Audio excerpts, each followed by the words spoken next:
함께 찬송 104장을 함께 찬송하겠습니다. 찬송가 104장입니다. 104장 찬송하겠습니다. 곧 오소서 임마누엘, 오 구하소서 이스라엘. 그 포로 생활 곧 알파, 메시아 기다립니다. 기뻐하라 이스라엘, 곧 오시리라 임마누엘. 곧 오소서 지혜의 주, 온 만물 질서 주시고 참 진리의 길 보이사 갈 길을 인도하소서. 기뻐하라 이스라엘, 곧 오시리라 임마누엘. 곧 오소서 소망의 주, 만 백성 한마음 이루어 시기와 분쟁 없애고 참 평화 채워 주소서. 기뻐하라 이스라엘,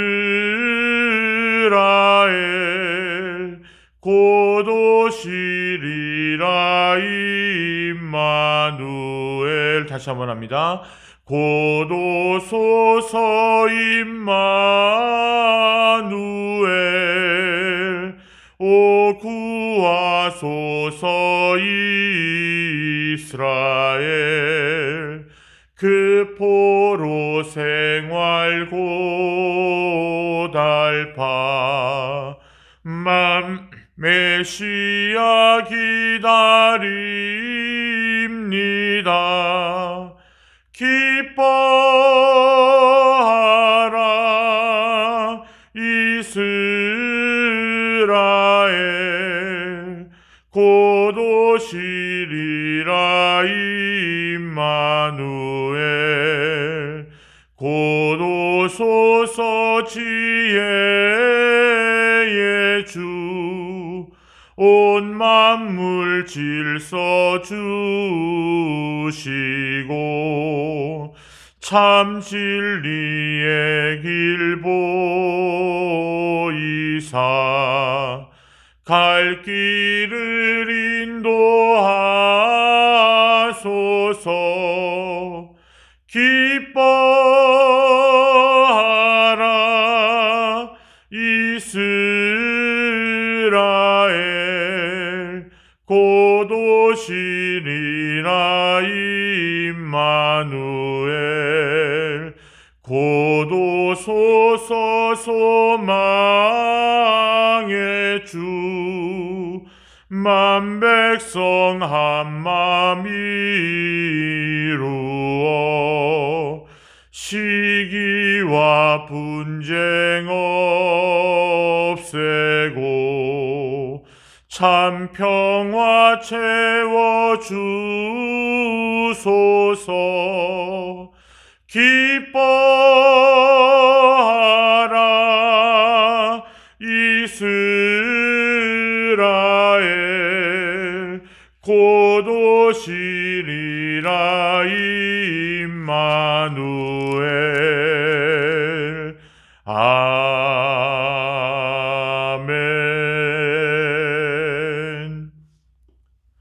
오늘 우리에게 주시는 하나님 말씀 말라기 3장 1329쪽, 구약성경 1329쪽 말라기서 3장 말씀 함께 봅니다.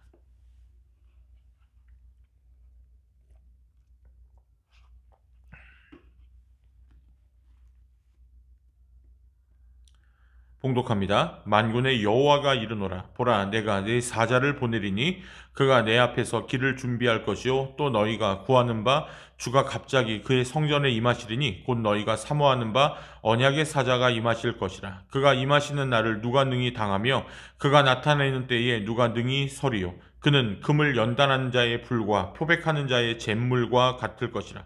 그가 은을 연단하여 깨끗하게 하는 자같이 앉아서 레위 자손을 깨끗하게 하되 금 은같이 그들을 연단하리니 그들이 공의로운 제물을 나 여호와께 바칠 것이라.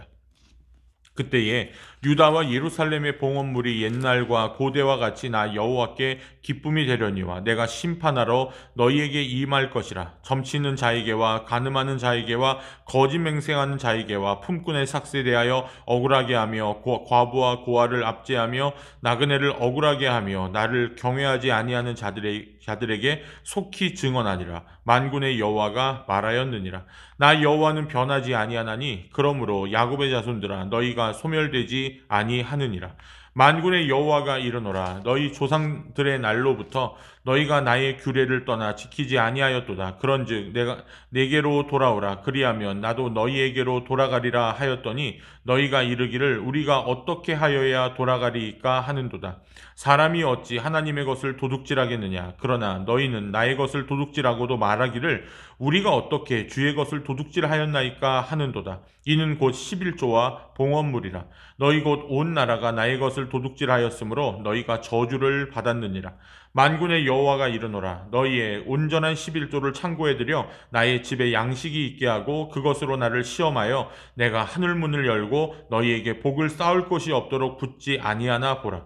만군의 여호와가 이르노라. 내가 너희를 위하여 메뚜기를 금하여 너희 토지 소산을 먹어 없애지 못하게 하며 너희 밭에 포도나무 열매가 기한 전에 떨어지지 않게 하리니 너희 땅이 아름다워짐으로 모든 이방인들이 너희를 복되다 하리라. 만군의 여호와의 말이니라. 여호와가 이르노라. 너희가 완악한 말로 나를 대적하고도 이르기를 우리가 무슨 말로 주를 대적하였나이까 하는도다. 이는 너희가 말하기를 하나님은 섬기는 것이 헛되니 만군의 여호와 앞에서 그 명령을 지키며 슬프게 행하는 것이 무엇이 유익하리요. 지금 우리는 교만한 자가 복되다 하며 악을 행하는 자가 번성하며 하나님을 시험하는 자가 화를 면한다 하노라 함이라. 그때에 여호와를 경외하는 자들이 피차에 말하매 여호와께서 그것을 분명히 들으시고 여호와를 경외하는 자와 그 이름을 존중히 여기는 자를 위하여 여호와 앞에 있는 기념책에 기록하셨느니라. 만군의 여호와가 이르노라. 나는 내가 정한 날에 그들을 나의 특별한 소유로 삼을 것이요 또 사람이 자기를 섬기는 아들을 아낌같이 내가 그들을 아끼리니 그때에 너희가 돌아와서 의인과 악인을 분별하고 하나님을 섬기는 자와 섬기지 아니하는 자를 분별하리라. 아멘. 할렐루야. 하나님께서 우리 예배를 받으신 줄 믿습니다. 오늘도 함께 예배하는 사랑하는 모든 성도 여러분께 하나님의 크신 은총이 함께 하시기를 간절히 축원합니다. 1절부터 5절까지는 메시아에 대한 예언입니다. 특별히 1절에 내가 나의 특사를 보내겠다. 그가 나의 길을 닦을 것이다. 라는 예언은 세례 요한을 통해 이루어진 하나님의 예언입니다. 또한 너희가 오랫동안 기다린 주는 여러분이 잘 아시는 오랫동안 기다린 그분은 바로 메시아 하나님을 예수님을 가리키는 것이죠. 여기서 말하는 자기의 궁궐은 예루살렘 성전을 가리킵니다. 그분은 언약의 특사라고 불립니다. 이사야가 55장 3절에 영원한 언약이라고 불렀고 예레미야가 31장에 새 언약이라고 불렀던 그 언약을 이루실 메시아이기 때문입니다. 따라서 이 예언은 예수님은 이 예언을 따라서 예루살렘 성전에서 예수님의 그 마지막 한 주간, 세상을 바꾼 그 마지막 한 주간에 예루살렘 성전에서 장사하는 사람들을 내어 쫓고 돈 바꾸는 사람들의 상을 뒤엎으신 예수님 일생에 가장 아마 성질을 내셨던, 인간적으로 말한다면 가장 화를 내시고 예수님이 정말 과격할 정도로 행동하셨던 바로 그들, 바로 독사의 자식들아라까지 막 예수님이 막 이렇게 막 욕설에 가깝게 이야기하셨던 그 사건은 바로 이 예언을 따라 이루어진 바로 그것입니다. 이 일은 부패한 성전 종교를, 즉 하나님의 집의 본질을 잃어버리고 부패하게 만든 그것을 깨끗하게 하여서 올바른 제물을 드리게 하려고, 이미 예수님의 이 행동은 말라기서에 예언된 일들이 성취된 것이라고 할 수 있습니다. 6절부터는 유다 백성에게 주신 말씀입니다. 하나님께서는 7절에 말합니다. 이제 너희는 나에게로 돌아오너라. 나도 너희에게로 돌아가겠다. 너희도 나에게로 돌아오거라. 나도 너희에게로 돌아가겠다라고 말합니다. 여기서 돌아가다라는 말은 우리가 잘 알듯이 회개를 의미합니다. 유다 백성은 자신들이 무엇을 회개해야 되는지라고 반문하고 하나님 앞에 여쭙니다. 하나님은 그들이 하나님 앞에 마땅히 드려야 할 것들을 드리지 않는 사실들, 온전히 드리지 못하는 11조와 봉헌물들에 대해서 지적을 하십니다. 그것은 하나님의 것을 훔친 것이나 마찬가지라고 8절에 말합니다.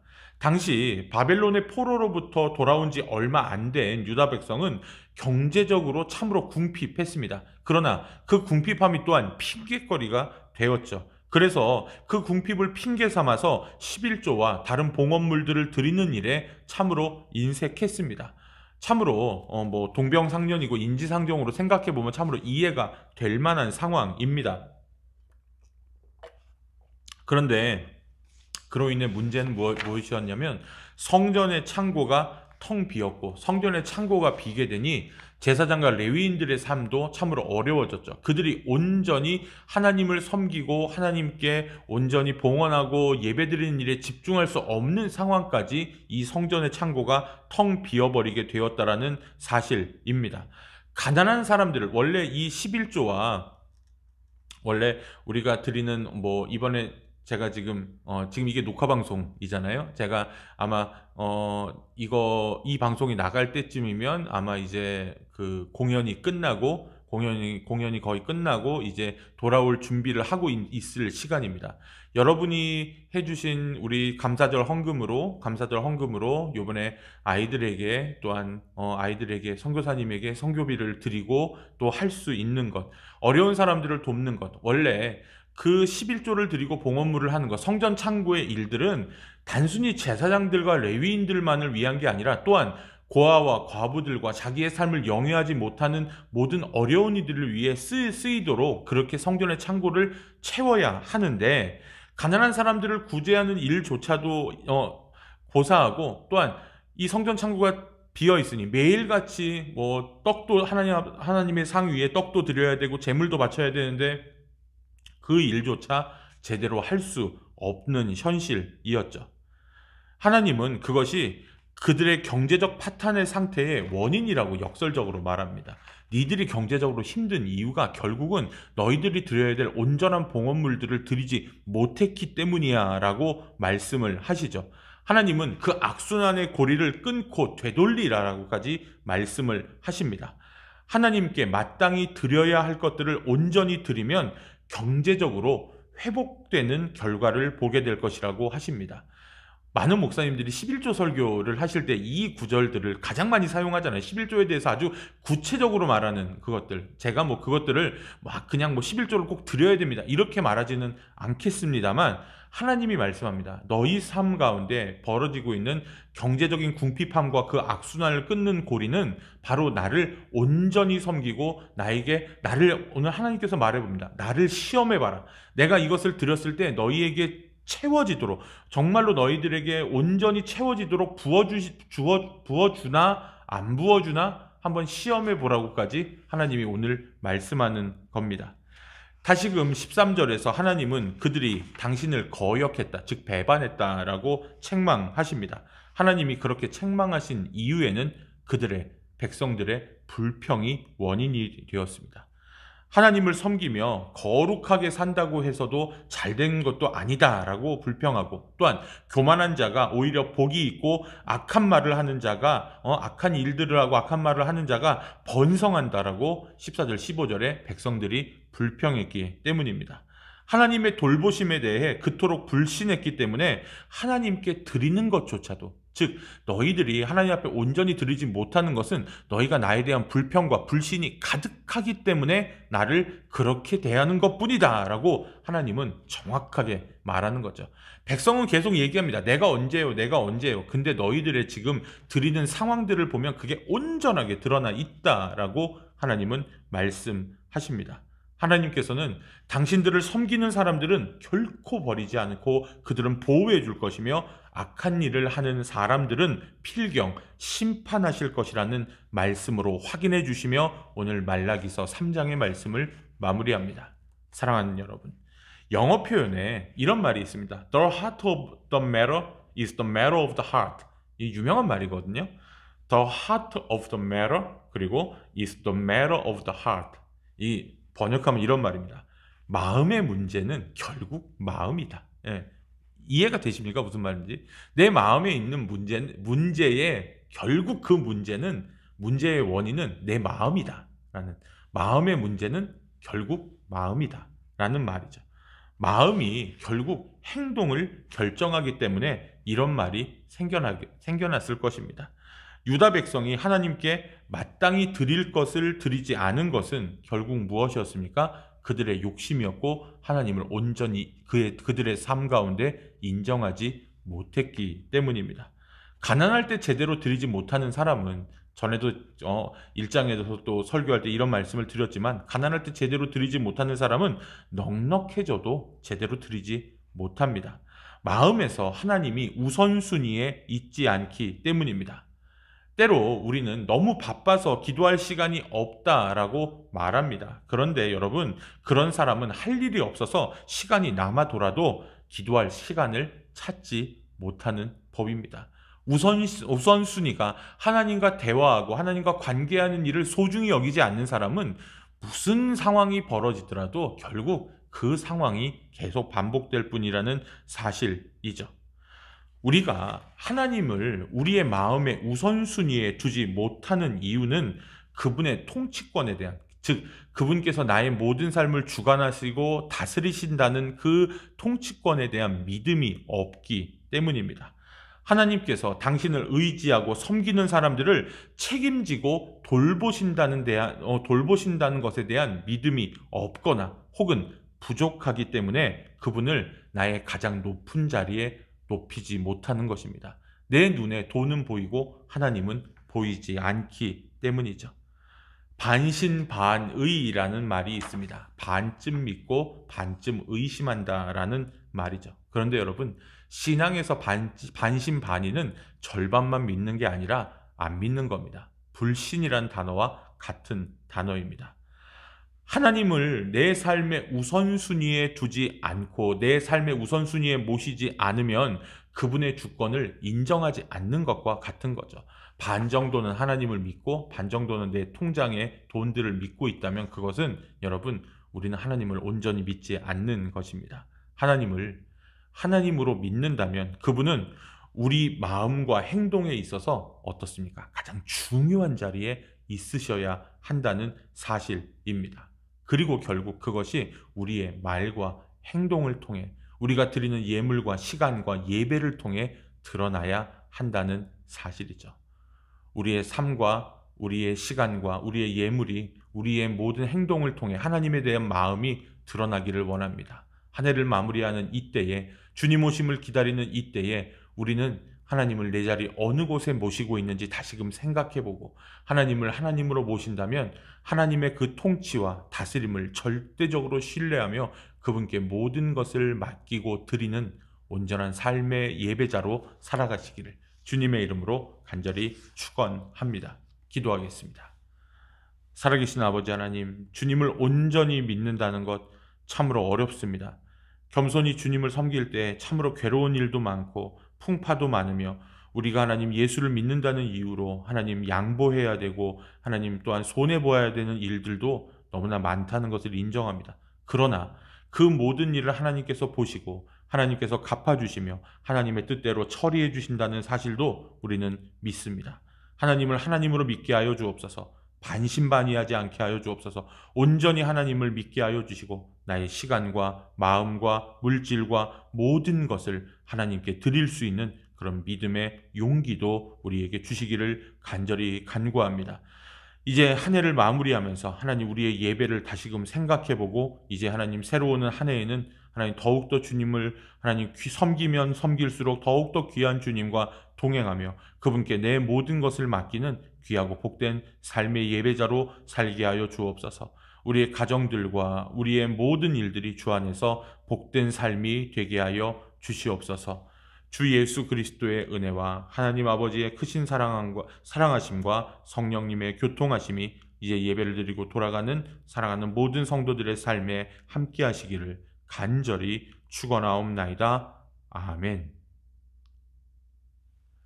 예배를 마쳤습니다. 이제 남은 주말 제가 이제 녹화 방송이라 아마 이제 돌아올 준비를 막 하고 있을 시간일 텐데요. 무사하게 잘 돌아오고 주일 준비 잘 할 수 있도록 부족한 담임 목사를 위해서도 중보해 주시면 감사하겠습니다. 감사합니다.